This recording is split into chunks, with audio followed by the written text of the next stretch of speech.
विद्यापीठाच्या सिनेट निवडणुकीसाठी मतदानाची तारीख जाहीर करण्यात आली होती। आज उमेदवारी दाखल करण्याचा शेवटचा दिवस असताना अचानक निवडणुकीला स्थगिती देण्याचा निर्णय विद्यापीठाकडून जाहीर करण्यात आला। राज्य सरकारच्या निर्देशानंतर हा निर्णय घेण्यात आला। यानंतर सर्व विद्यार्थी संघटनांकडून राज्य सरकारवर टीका करण्यात आली आहे। यावेळी युवासेना प्रमुख आदित्य ठाकरे यांनी देखील मुख्यमंत्र्यांवर निशाणा साधला। राज्याचे घटनाबाह्य मुख्यमंत्री एक नंबरचे डरपोक आहेत। ते घाबरले म्हणून त्यांनी भाजपमध्ये उडी मारली, नाहीतर त्यांच्यावर ईडीची कारवाई झाली असती, असं बोचरी टीका आदित्य ठाकरे यांनी केली। जी सेनेट होती मागच्या वर्षी अपेक्षित होती याच काळात, पण झाली नाही। या वर्षी सगळं प्रक्रिया सुरू झाली, वोटर रजिस्ट्रेशन सुरू झालं, निवडणूक पूर्ण कार्यक्रम जाहीर झाला। आणि साधारणपणे मी असं बघितलं देशामध्ये की एकदा निवडणूक कार्यक्रम झाल्यानंतर, आणि मी मागच्याच आठवड्यात TN सेशन साहेबांचं देखील पुस्तक वाचत होतो, कुठच्या परिस्थितीत त्यांनी निवडणुका त्या दशकांमध्ये घेतलेल्या आहेत।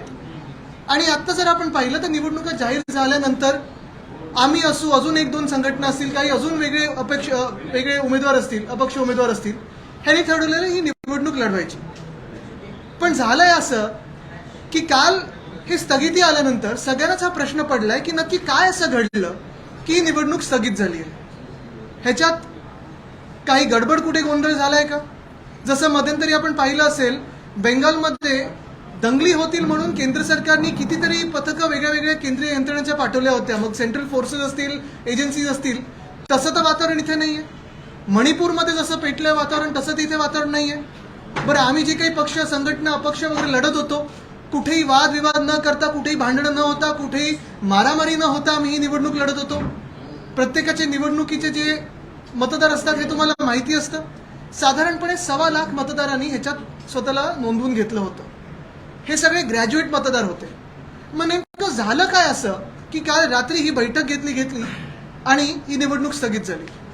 काही मूलभूत प्रश्न त्याच्यात जे आपल्याला पण कदाचित पडले असतील। पहिली गोष्ट म्हणजे जसं मी सांगितलं की काय घडलं, अचानक असं काय झालं की निवडणूक प्रोग्राम पूर्ण जाहीर झाल्यानंतर ही निवडणूक स्थगित झाली। बैठक कुठे झाली, किती वाजता झाली, कोणाच्या घरी झाली, कोण कोण होतं त्या बैठकीमध्ये, बैठकीचे काही मिनिट्स आहेत का, हे कोणालाच माहिती नाहीये।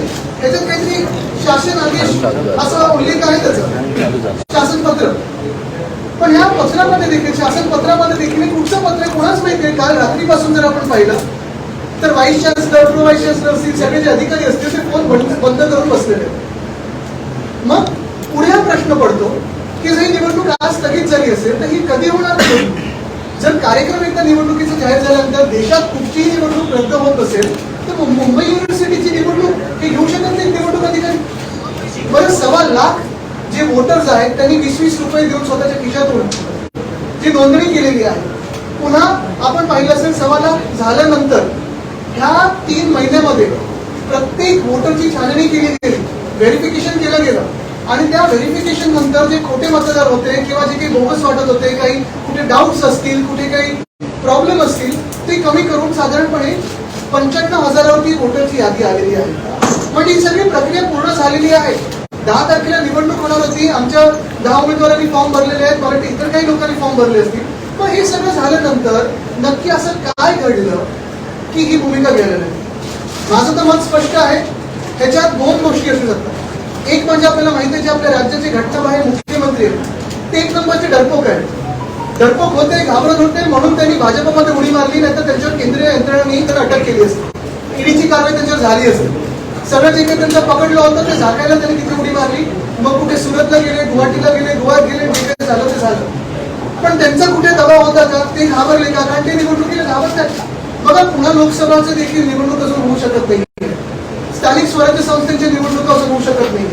आणि मग सगळं झालं तर आम्हाला वाटलं मुंबई विद्यापीठाचे तरी होते, त्यासमोर पण जायला घाबरत असतील तर नक्की आपण समजायचं तरी काय? मग एवढं सगळं फोडाफोड करून, म्हणजे 2 पक्ष फोडले, एक परिवार फोडला, महाशक्ती स्थापन केली, एक मुख्यमंत्री, 2 एकदम भारदस्त उपमुख्यमंत्री, किती आता काय त्यांचे आकडे कोणालाच माहिती नाही किती कोणासोबत आहे, पण हे सगळं होऊन महाशक्ती त्यांच्या सोबत असून जर मुंबई विद्यापीठाची निवडणूक मिंदे आणि भाजप सरकारनं घेऊ शकत नसतील, डरपोक असतील, घाबरत असतील, तर मग काय उपयोग? दुसरी बाजू ही पण असू शकते की ही सुरुवात आहे, नेमणुकांवरनं राज्य चालवायचा, निवडणुकांमधला देश चालवायचा.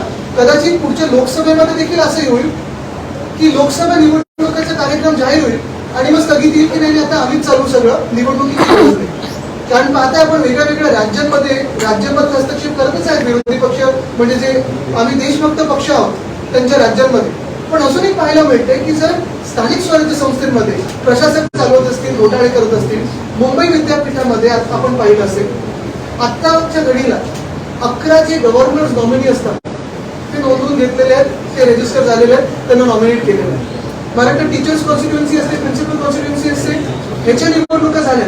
मग नक्की पदवीधरांची काय चूक आहे, सुशिक्षित मतदारांची काय चूक आहे की त्यांचा आवाज हा त्या सेनेटमध्ये जाऊ शकत. बरं, सेनेट काय तुमचं सरकार पाडणार नाहीये, पाडणार ते आम्हीच आहोत, पण सेनेटचं सरकार तुमचं पाडणार नाहीये, त्यांना एवढं घाबरता कशाला तुम्ही? 10 सुशिक्षित ग्रॅज्युएट उमेदवार जे इतर ग्रॅज्युएट्स मतदान करून देतात तुम्हाला, ते तुम्ही निवडून देऊ शकत, ते तुम्ही निवडणूक स्थगित करता. कदाचित मागच्या वर्षी जे वातावरण होतं आपण पाहिलं असेल, 6 निवडणुकीमधून असंच पदवीधरांचं वगैरे जे निवडणुका होत्या एमएलसी साठी 12 एमएलसी पाहिजे त्याच्या मागे लागलेले आहेत. पण पदवीधर जी होती, शिक्षक मतदारसंघाची होती, तिथे सगळीकडे भाजपचा आणि मेंदळी गटाचा पराभव झाला. ह्याची भीती कदाचित त्यांच्या मनामध्ये बसली असेल, पण हे लोकशाही संपवण्याचं काम आपण पाहता आपल्या डोळे देखत होतो. त्याच्यावर काही आपल्याला विचारायचं तर विचारायचं. आशिष शेलार असं म्हणतात आहे की युवा सेनेमार्फत बोगस पदवीधरांची मतदार नोंदणी करण्यात. बेगानी शादी में अब्दुल्ला दिवाना असं म्हण आहे, ज्यांना माहिती नाही त्याच्यात कशाला जायचं. मी मागच्या वेळी पण बोललोय की काही लोकांना थेरपीची गरज असते, प्रेमाची गरज असते, मी त्यांना ते प्रेम देत असतो, भाजपमधून त्यांना मिळत नाही. आदित्यजी कोर्टात जाणार आहात का निवडणुका घेण्याच्या असं ठरवलं? नाही, महत्वाची गोष्ट ही आहे की कोर्टात जायच्या आधी कारण तरी कळली पाहिजे आम्हाला. राज्यपाल त्या बैठकीत होते की नव्हते, राज्यपालांना हा निर्णय कळवला होता की नव्हता, घटनाबाहेर मुख्यमंत्र्यांचा दबाव आहे की नाही याच्यावर, हे कळलं पाहिजे. कारण तसं जर पाहिलं तर असं कुठेही काही एक सुद्धा घटना घडली नाहीये जिथे तुम्हाला वाटतं की या निवडणुकीला स्थगिती द्यायला पाहिजे. बरं, छाननी तर झाली ना 3 महिने, मग तुम्ही त्या रजिस्टर आणि त्या जे निवडणूक अधिकारी त्यांना काही चौकशी करणार का, त्यांची अटक करणार का की बोगस मतदार नोंदवून घेतलं? छाननी होऊन सगळं होऊन जर तुम्ही निवडणूक घेत नाही म्हणजे तुम्ही घाबरता आणि तुम्हाला लोकशाही नको. पण तुम्ही कुलगुरूंना स्वतः भेटणार का? मी नाही जाणून मी घ्यावं. भेटणार नाही. आमच्या आता सेनेटर्स तिथे गेलेले आहेत जे 10 वर्ष काम करत आहेत. आमची युवा सेनेची पण मंडळी तिथे जाणार आहे. त्यांना एकदम शांततेत आम्ही विचारणार की काय कारण हे तर विचारणार आहे आणि जनतेसमोर येऊ द्या. पण हे जनतेला कळलंय की मिंदे आणि भाजप सरकार हे निवडणुकीला घाबरतं, कारण त्यांना मॅन्डेट मिळणार नाही, ना लोकसभेत मिळणार ना मुंबई युनिव्हर्सिटीच्या सेनेटमध्ये. पण कारण स्पष्ट झालं तर त्यानंतर तरी कोर्टात जाण्याचा तुमचा पर्याय स्पष्ट झालं तर सरकारने पुढे पाऊल उचलली पाहिजे. मुंबई विद्यापीठाचे अधिकारी असतील, कुलगुरू असतील, फोन उचलत नाहीयेत, स्पष्टीकरण देत नाहीयेत. फक्त एक ती ओळ आहे की शासनाचं पत्रक मिळालं आणि मग हे केलं. सरकार आपल्या दारी निवडणूक घ्यायला घाबरेल. नाही, पण काय दबाव आहे त्याच्यामुळे उत्तर देत नाहीये. आता हे आपल्याला माहिती कसं चाललंय यंत्रणा सगळी त्यांची. कदाचित त्यांच्यावर धाड पडली असती जर निवडणुका घेतली असतात. बिना किसी जानकारी के अचानक से चुनाव रद्द कर दी गई, क्या वजह रही कि आप लोगों ने संपर्क करने की कोशिश की? आप लोगों की कितनी तैयारी थी, क्या लगता है? तैयारी तो जीत की होती है. यही अनुमान लगाते हैं कि ज्यादा से ज्यादा सीटें जीत के आए. लेकिन अगर आप देखें तो ये जो मुंबई यूनिवर्सिटी का जो चुनाव था सेनेट का था, ग्रेजुएट जिसमें वोटिंग करने वाले थे, ग्रेजुएट सीट्स के लिए वोटिंग होती है. पूरा अगर आप देखें तो जो भी इलेक्शन की प्रोसेस होती है, प्रक्रिया होती है, वो पूरी की गई थी. 10 सितंबर को चुनाव थे. कल रात को 10 सवा 10 के आसपास अगर आप देखें तो ये एक सर्कुलर आया जिसमें कहा गया कि ये चुनाव जो है स्थगित किया गया. इसमें कोई कारण नहीं है, कोई अनुमान नहीं है कि कहीं हिंसा हुआ या कुछ गलत हुआ. इतना ही है कि एक मीटिंग हुई, उसके हिसाब से ये बैठक, एक मीटिंग हुई, उसके हिसाब से ये चुनाव स्थगित हुआ. मुझे यही जानना है कि अगर पूरे कोविड के समय में बंगाल में चुनाव आप करवा सकते हैं और कोविड देश भर में फैला सकते हैं, अगर पूरे हिंसाचार के समय में वहाँ पंचायत की पोस्ट दे सकते हो, मणिपुर की तो जैसी सिचुएशन यहाँ नहीं है, हालत नहीं है. किसी एक संगठन ने या एक पार्टी में दूसरे पर कोई आरोप नहीं लगाया, कुछ नहीं, कुछ गड़बड़ नहीं है, कोई कीचड़ नहीं, तो फिर क्यों ये स्थगित किया गया? शायद इसमें दंगे ना हुए हो इसलिए स्थगित किया गया होगा.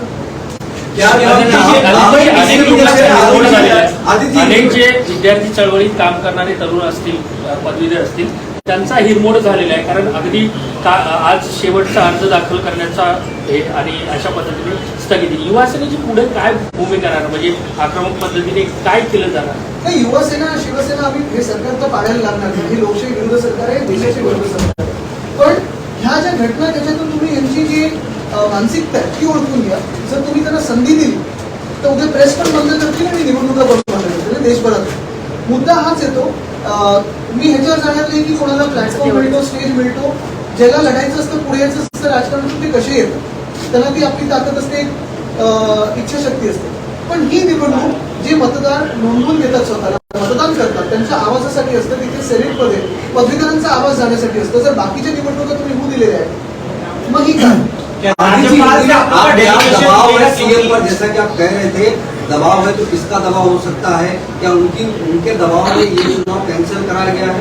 मुझे तो लगता है कि सीएम तो बहुत डरते हैं.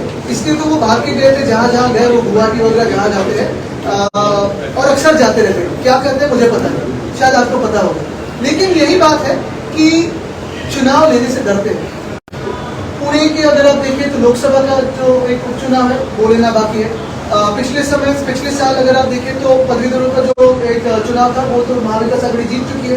और ये मुंबई यूनिवर्सिटी का जो चुनाव होता है, जब आपने भी मुझे पूछा पिछले हफ्ते में, आप पूछ रहे थे कि ये खिलाफ वो होगा क्या, कैसी होगी रणनीति, मैं आपसे सबसे कह रहा था कि ये हाइप करने की बात नहीं है. ये चुनाव है, चुनाव जैसे लड़ेंगे, चुनाव जैसे जीतेंगे. इसमें कोई हाइप की बात नहीं. अगर हम सभी लोग इतनी मैच्योर भूमिका ले रहे हैं, कहीं कुछ हिंसा नहीं है, कहीं कुछ बैनर पोलिंग का नहीं है, तो क्यों इतना डर है? ये डर अच्छा है उनके मन में, लेकिन डर से अगर चुनाव ना हो तो देश के लिए हानिकारक है. त्यांची तयारी नव्हती म्हणून असं केलं जाते, कारण तेवढी तयारी त्यांनी केली नव्हती. आता काय तयारी त्यांची तयारी ते सांगता कसं करायचं तर आम्हाला सांगतील. याच्यापेक्षा मोठा एक निवडणूक आम्ही घेऊ. राज्यपाल से क्या आप लोग मुलाकात में एक दूसरा, और इसके लिए जो संबंधित यूनिवर्सिटी से जो अधिकारी है, क्या उनसे आपका डेलीगेशन मुलाकात करें, युवा सेना का डेलीगेशन मुलाकात करें? मुलाकात करने से कोई फायदा हो तो करेंगे. अगर आपने देखा होगा तो हम मुलाकात करते आए हैं. जो महिलाओं का विषय था उस पर भी राज्यपाल महोदय से मुलाकात की थी. जो बीएमसी में घोटाले हो रहे उस पर भी मुलाकात करी थी. ऐसी उम्मीद है कि उसमें कुछ आगे कार्रवाई हो, और मुझे उम्मीद है, अभी भी आशा है. इस विषय पे हमारे डेलीगेशन अभी जाने वाले यूनिवर्सिटी में, ऑफकोर्स जो सारे फॉर्म सबमिट होने थे वो तो हुए, लेकिन उसके आगे जाके ये तो पता होना चाहिए कि इसका कारण क्या है, मूलभूत कारण क्या है, कि भूमिका क्यों ली गई, और अचानक से ये जो चुनाव था वो क्यों स्थगित किया गया. आपने कहा मुख्यमंत्री डरपोक है, इसी आगे कि उनके विधायक कह रहे कि सीएम अपने दम पर मुख्यमंत्री बने नहीं है, ब्लैकमेल करके विधायक मंत्री बने, उस पर आपके क्या कहना है? अभी वो विधायक कहाँ बात करते हैं, किससे बात करते हैं, ये तो आपको पता है. बात तो सही है कि मुख्यमंत्री डरपोक है, मैं दोहराऊंगा, हर जगह दोहराऊंगा, क्योंकि अगर डरपोक ना होते तो हमसे वो गद्दारी ना करते, क्योंकि उनको पता था कि अगर वो भाजपा में ना जाते, वॉशिंग मशीन में ना जाते तो जेल में जाते. युवा से, लेकिन यही बात है कि जो भी उनकी राजकीय भूमिका हो, जितना भी उनको कुछ भी करना हो करें, लेकिन ये चुनाव जो सबसे छोटा चुनाव होता है, अगर ये भी लेने की तैयारी नहीं है तो फिर क्या हिम्मत है? सीएम को ब्लैकमेल किया जा रहा है, एक बहुत बड़ा आरोप है, उनके विधायक लगा रही है. इसी किस तरह से आप देखते हैं मंत्री बनने के लिए विधायक?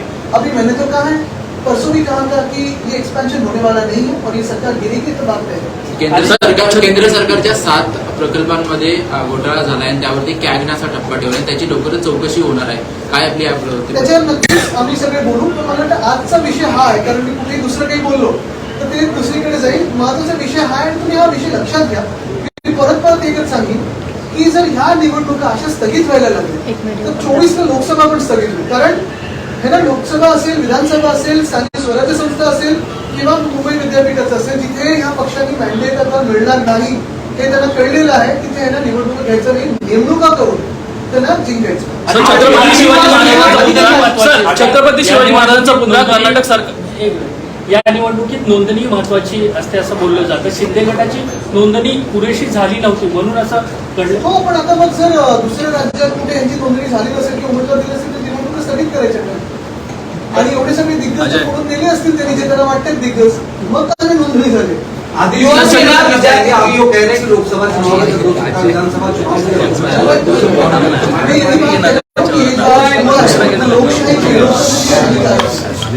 सर, छत्रपती शिवाजी महाराजांचा पुतळा कर्नाटक सरकारने कडक पोलीस बंदोबस्तात JCB लावून हटवला, आता पुन्हा त्याच्यावरती मराठा समाज असेल, तुमची काय ते भूमिका मला आहे? आता आपल्याकडून कळलं, थोडी माहिती घेऊन बोलू.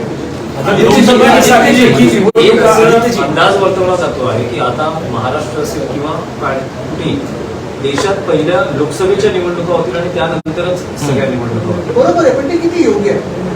म्हणजे जर तुम्ही इन प्रिन्सिपल बघितलं, देशात अनेक सरकारं बनलेली आहेत, बहुमताची सरकारं बनलेली आहेत, अगदी अशी पण सरकार बनली जिथे आपल्याला वाटलं की आपण टक्कर देऊ शकत नाही, आणि तरी देखील ते निवडणुकीला सामोरे गेलेले आहेत. हार जीत हे होत असते ना. तुम्ही कितीही मोठे असाल, कितीही ताकद तुमची असेल, आणि ह्या तर देशातला सर्वात, जगातला सर्वात मोठा पक्ष आहे, त्याला अजून 2 पक्ष तरी फोडलेला घेतलेले आहेत. आणि जर 200 आमदार घेऊ असं सांगितलं होतं त्यांनी, कुठे गेले? फोडाफोडी करा, तुम्ही पैसे वापरा, पैसे उधळपट्टी तुमची चालू आहे 50%ची. पण जर तुम्ही हे सगळं खर्च करून एक साधी निवडणूक नाही घेऊ शकता, तर तुमच्यात काय दम आहे ह्या जनतेला कळलं. आदित्य, एक सवाल. प्लीज